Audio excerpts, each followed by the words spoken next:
Ibunda Agus Buntung khawatirkan siapa yang ceboki di penjara. Ibunda Agus Buntung, Ni Gusti Ayu Aripadni khawatirkan siapa yang ceboki anaknya di penjara. Adapun Ibunda Agus Buntung mengaku khawatir dengan kondisi anaknya apabila ditahan di lapas.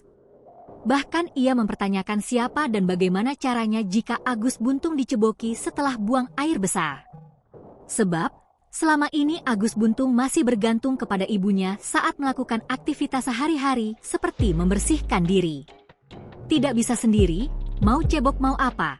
Kalau dia normal saya lepas, kata Padni saat mendampingi Agus di Kejari Mataram dilansir tribun-medan.com dari tribunlombok.com, Jumat, 10 Januari 2025. Di sisi lain di hadapan Kepala Kejaksaan Negeri Mataram, Agus memohon agar status penahanannya di Lapas Kelas 2 Kuripan Kabupaten Lombok Barat diubah menjadi tahanan rumah.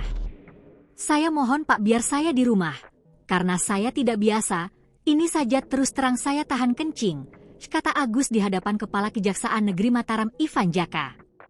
Agus menangis histeris saat dirinya tahu bahwa dirinya ditahan di Lapas Kuripan Lombok Barat.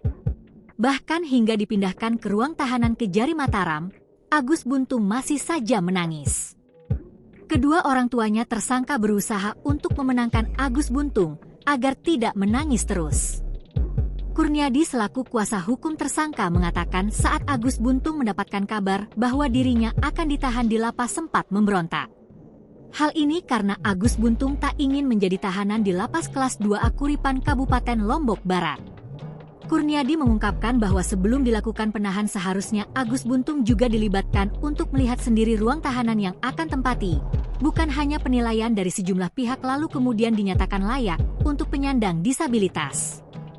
Kurniadi juga menyampaikan saat Agus mengetahui ditetapkan sebagai tahanan lapas sempat histeris dan mengancam untuk mengakhiri hidup. Download Tribun X sekarang, menghadirkan lokal menjadi Indonesia.